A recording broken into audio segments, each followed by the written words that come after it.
Hey, if you're gonna do my makeup, just blush and lipstick, okay? No eye stuff. Not while I'm asleep. Ruby and I are gonna go over here and have snacks. Can I have a snack with you? What kind of snack?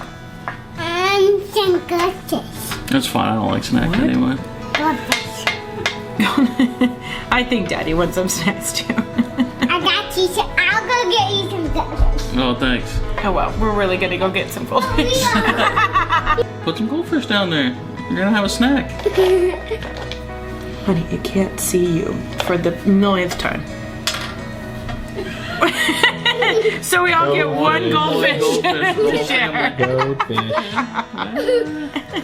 We'll take that one. We took our only goldfish. Later. Oh, thank you. Oh, you're so generous. Ruby, you can have that one. Where are you? Thank you. And this at the door. Yum. Mommy, those two are for you. Snack that smells good. Do your clap, Hazel. Go. For me, a healthy family rhythm means just doing what we can to set our marriage, our kids, and our family up for healthy relationships and habits. Yeah, and I think kind of the most important thing about it is to make it just like as practical and doable as possible. So not to set unrealistic expectations for yourself or for your kids, but to come up with ways to just like to go about living your lives in a way that is Jesus-centered and really focuses on like bringing our family closer to Him and closer together. Going to walk can calm down and fight with pillows. You doing Daddy's makeup? Taking Daddy's hat. And going on a walk with my family. What do you think, Amber? Sorry, I just got really lost in what you were saying. Those were good answers, Hazel. These were really good answers. Yeah. There's a lot of family rhythms that we try to pay attention to. I think the most important thing for our family are our marriage rhythms and making sure that we have intentional time together, because if we're not okay, then they're not going to be okay. Hazel, chill. That's enough. Calm down. Let mommy speak.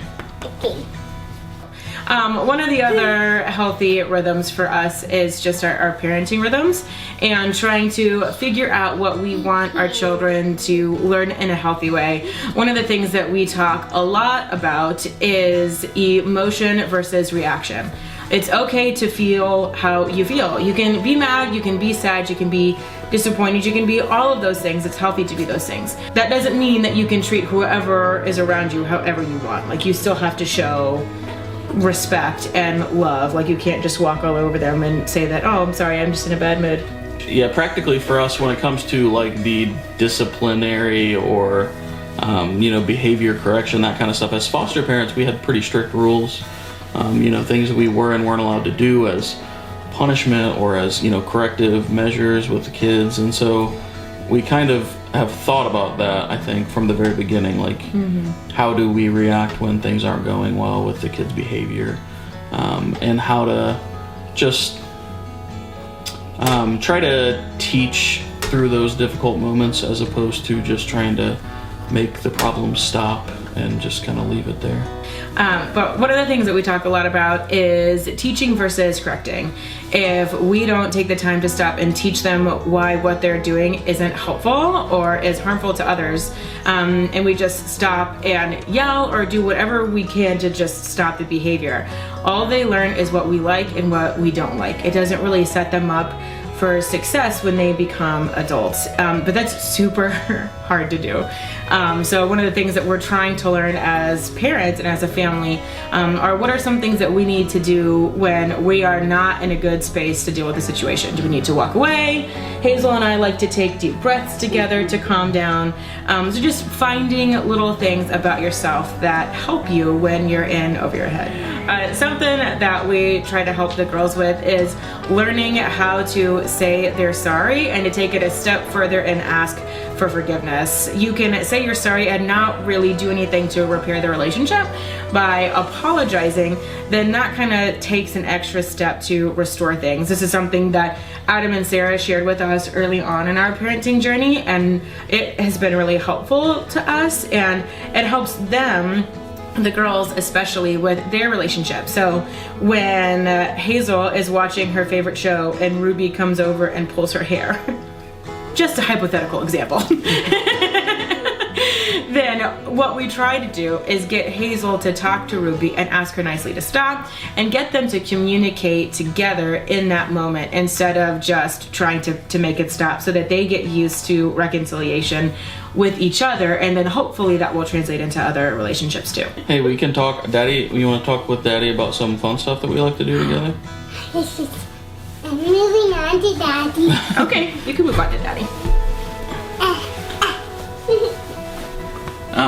And one of the things that's really important to our family rhythm is just cutting out time specifically just to have fun together. So whether it's, you know, like something that we set in stone every week, or if it's just something that kind of pops up and you just say yes to it, we always make sure that we just make time to do that, because sometimes it seems like it's impossible, but you can always make time. What do we do that's fun?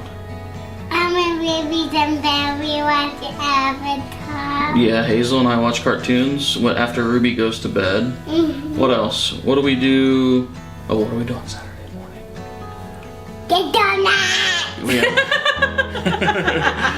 We get donuts on Donut Day, which is Saturday.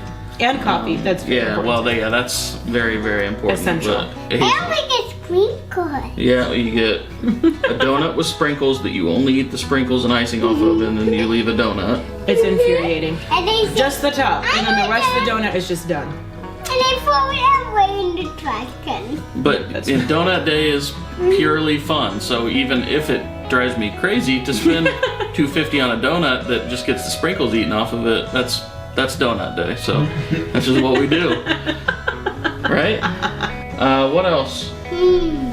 Oh, I know. What? Me and Ruby and Mommy paint together. We do. We love to paint and do crafts.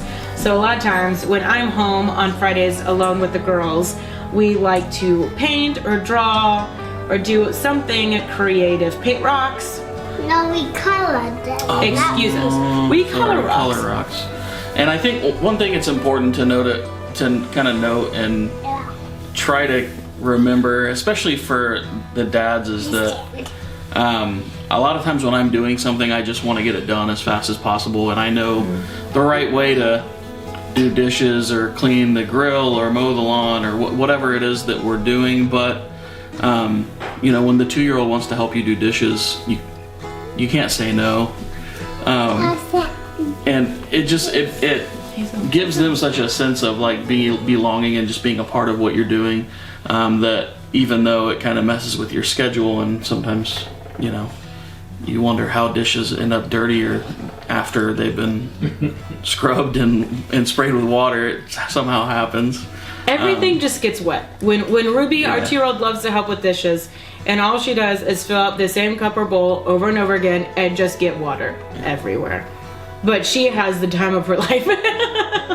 But yeah, so it's just so important to remember that there's a lot more important things in your schedule and your timeline, and you know, the right way to do things. The 2-year-old doesn't know, you know, what the right way is, so there will be time to teach that.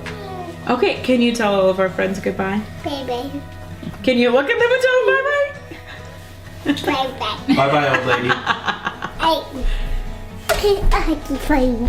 Healthy family rhythms are important to us because we each have different cycles within our family that we want to get rid of and not add to. And this is the best way, obviously along with Jesus's help, that we know of to set them up for success and hopefully have them just a little healthier.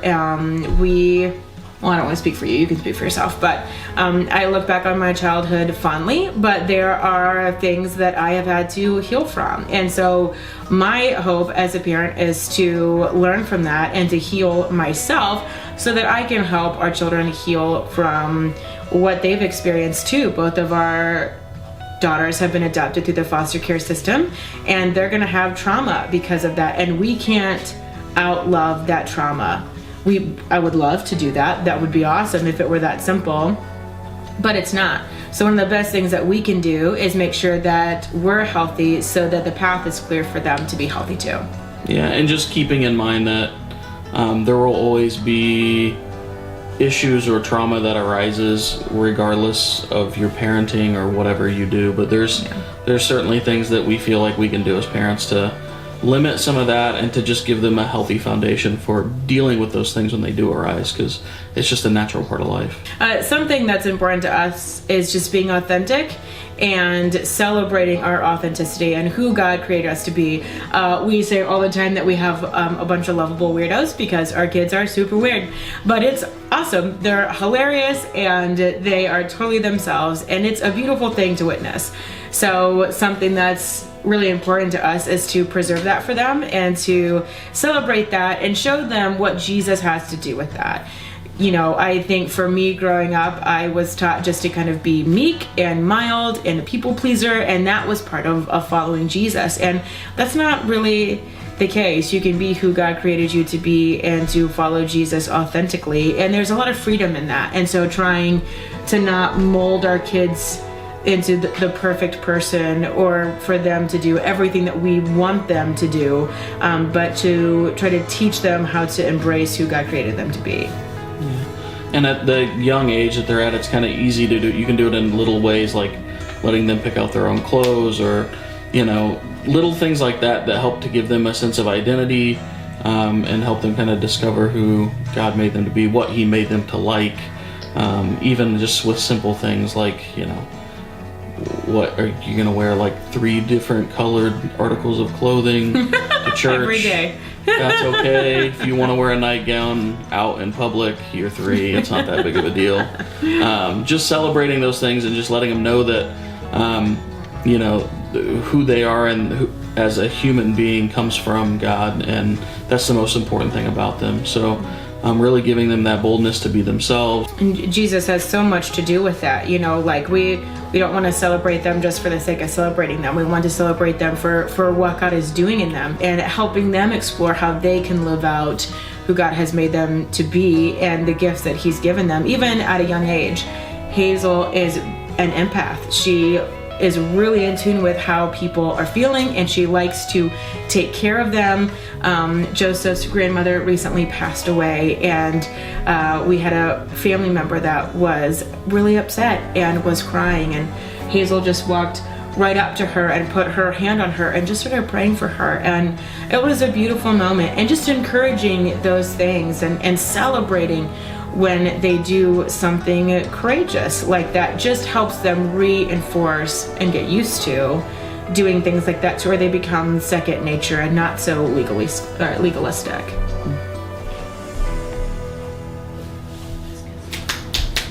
Give me some sort of movement here, doggo.